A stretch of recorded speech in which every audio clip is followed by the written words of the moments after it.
చూస్తున్నాం YCP MLC పోతుల సునీత ఆ party సభ్యత్వానికి ఎమ్మెల్సీ పదవికి రాజీనామా చేశారు. ఆమె పోతుల సునీత టీడీపీలో చేరే అవకాశం ఉందని తెలిసింది. అయితే ఆమె చేరికను టీడీపీ శ్రేణులు వ్యతిరేకిస్తున్నాయి. ఊసరవెల్లిని పార్టీలో చేర్చుకోవద్దని పలాస ఎమ్మెల్యే గౌతు శిరీష ట్వీట్ చేయటం ఇప్పుడు చర్చనీయాంశమైంది. ఈ నేపథ్యంలో పోతుల సునీత దారి ఎటు అన్నది ఇప్పుడు ప్రశ్నార్థకంగా మారింది.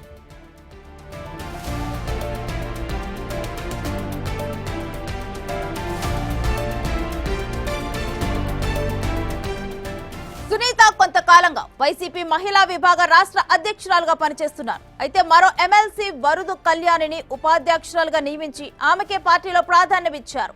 ఈ నెల 23న పోతుల సునీతను పూర్తిగా పక్కన పెట్టి వరుదు కళ్యాణిని మహిళా విభాగం రాష్ట్ర అధ్యక్షురాలుగా నియమించారు. తనకు జరుగుతున్న అన్యాయాలకు నిరసనగా పార్టీకి రాజీనామా చేసినట్టు తెలుస్తోంది.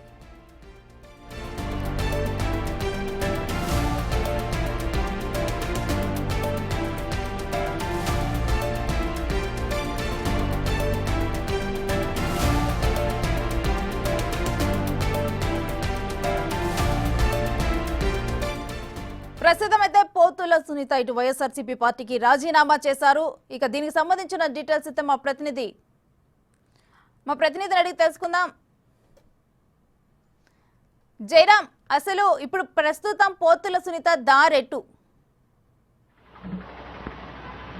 ఎస్ రేణుశ్రీ, బాపట్ల జిల్లా చీరాల చెందినటువంటి ఎమ్మెల్సీ పోతుల సునీత నిన్న ఇటు ఎమ్మెల్సీ స్థానానికి రిజైన్ చేసింది. అంతకుముందు ఈ నెల 24వ తేదీనైతే ఆమె వైఎస్ఆర్ కాంగ్రెస్ పార్టీకి రిజైన్ చేసింది.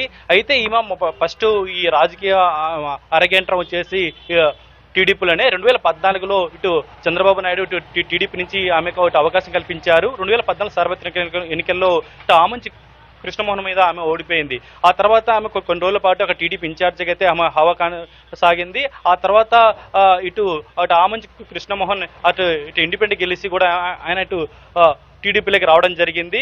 ఆ తర్వాత ఎమ్మెల్సీగా ఇటు సునీతకు ఇటు చంద్రబాబు నాయుడు ఇటు అవకాశం కల్పించారు. ఆ తర్వాత ఇప్పుడు 2019 ఎన్నికల్లో ఏపీలో ఇటు వైసీపీ ప్రభుత్వం ఇటు అధికారం లాగానే ఇటు ఎమ్మెల్సీ ఎలక్షన్లో ఇటు శాసన మండలిలో ఇటు రాజధాని ఇటు వికేంద్రీకరణకు ఆమె ఇటు వైసీపీ ప్రభుత్వానికి ఇటు సపోర్ట్ చేసింది. ఆ తర్వాత ఇటు వైసీపీలో జాయిన్ అయింది. ఆ తర్వాత జగన్ కూడా ఆమెకు ఇటు ఎమ్మెల్సీ పదవి ఇచ్చారు. ఆ తర్వాత ఇటు 4 సంవత్సరాల పాటు కూడా ఆమెకు ఇటు ఎమ్మెల్సీ పదవి ఇచ్చి ఆమెను ఇటు ఎంకరేజ్ చేశారు. ఆ తర్వాత కూడా ఆమెకు రాష్ట్ర ఇటు మహిళా విభాగ ఇటు అధ్యక్షురాలు కూడా పనిచేసింది. ఆ సమయంలో కూడా ఇటు టీడీపీ మీద ఇటు జనసేన మీద అయితే అనేక ఆరోపణలు ఇటు విమర్శలు ఇచ్చింది. ప్రస్తుతం ఇటు ఏపీలో ఇటు ఎన్డీఏ ప్రభుత్వం రావడంతో కూడా ఆమె తమ ఎమ్మెల్సీ పదవికి అదేవిధంగా ఇటు వైసీపీకి రిజైన్ చేసి ఇప్పుడు ఇటు ఎన్డీఏ ప్రభుత్వంలోకి ఇటు జాయిన్ కావడానికి ఆమె చాలా యత్నిస్తుంది. దీనిపై మనకు మాట్లాడడానికి ప్రస్తుతం జనసేన పార్టీ స్పోక్ పర్సన్ రాయపటి అరుణ ఉన్నారు. ఆమె ఎలా చూస్తుందో ఏంటో ఈ రాజకీయాల మీద మాట. మేడం చెప్పండి, నిన్నటి వరకు కూడా ఇటు ఎమ్మెల్సీ పోతుల సునీత ఇటు జనసేన పార్టీ టీడీపీ అనేక ఆరోపణలు చేసింది. ప్రస్తుతం మళ్ళీ ఇప్పుడు ఈ ఎన్డీఏ ప్రభుత్వం రావడానికి కూడా ట్రై చేస్తుంది. మీరు ఎలా చూస్తారు వీటిని?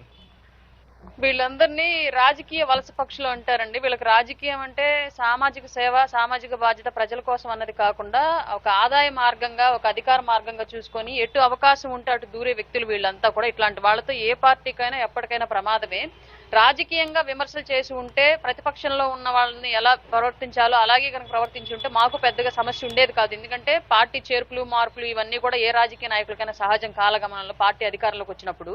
అందులో భాగంగానే పోతుల సునీత గారిని మేము రిసీవ్ చేసుకుని ఉండేవాళ్ళం. కానీ ఈవిడ పరిధి దాటి, రాజకీయ పరిధి దాటి వ్యక్తిగత జీవితాల్లోకి వెళ్లి విపరీతమైన నిందలు వేసి దుర్భాషలాడింది ఒక మహిళ ఉండి కూడా.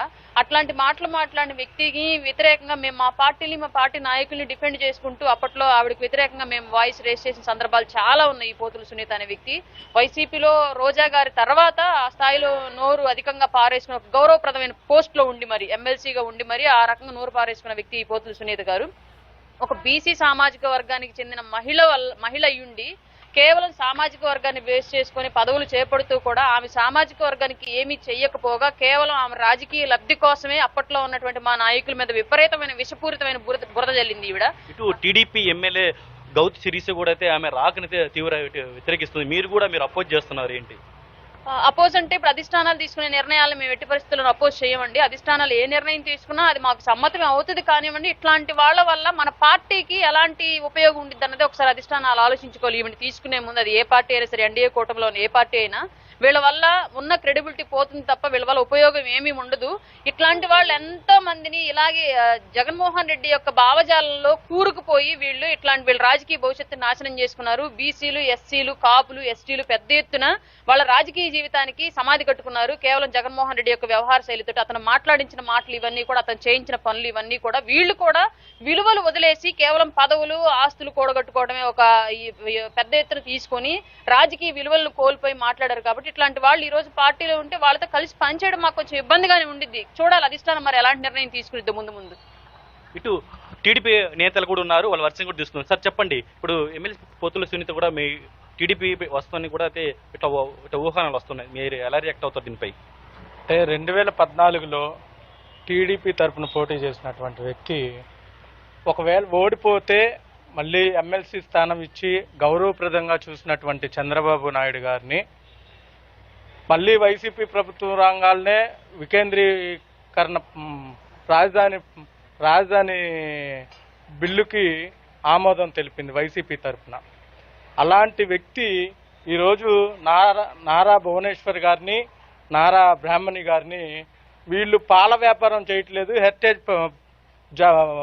హెరిటేజ్ దాంట్లో పనిచేయట్లేదు, సారా కొట్టుబెట్టి బ్రాందీ అమ్ముకుంటున్నారు అనేటువంటి నీచమైన మనస్తత్వంతో మాట్లాడినటువంటి వ్యక్తి ఈరోజు సిగ్గుశరం వదిలేసి ఎంత కష్టపడి ఎన్నో వ్యయాన్ని పెట్టి ఆ రోజు కార్యకర్తలంతా కూడా అంత కష్టపడి గెలిపించుకున్నటువంటి తెలుగుదేశం పార్టీ కానీ, కూటమి ప్రభుత్వం కానీ దాని గురించి ఒకసారి ఆలోచించాలి. వలస పక్షులు భవిష్యత్తు కోసం, రాజకీయ మనుగడ కోసం ఈరోజు వాళ్ళంతా కూడా అవకాశాలు ఎత్తుక్కుంటూ ఉన్నారు.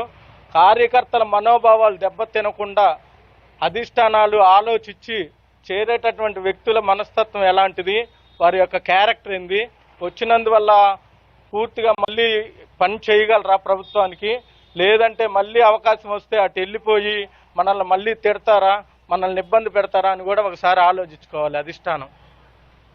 సో ఇది మొత్తానికి రేణుశ్రీ ఇక్కడ చూస్తున్నాం. ఎమ్మెల్సీ పోతుల సునీత అయితే ఇప్పుడు వైసీపీకి ఎమ్మెల్సీ పదవికి రాజీనామా చేసింది. ఆమె త్వరలో ఇటు టీడీపీలో జాయిన్ అవుతున్న కూడా అయితే ఒక సమాచారం ఉంది. ఈ నేపథ్యంలో కూడా ఒంగోలులో ఇటు టీడీపీ శ్రేణులు అయితే ఇక్కడ ఆమెపై కూడా ఇటు విమర్శలు చేస్తున్న పరిస్థితి కూడా ఒక పక్క ఇక్కడ చూస్తున్నాం. Right, thank you Jayaram.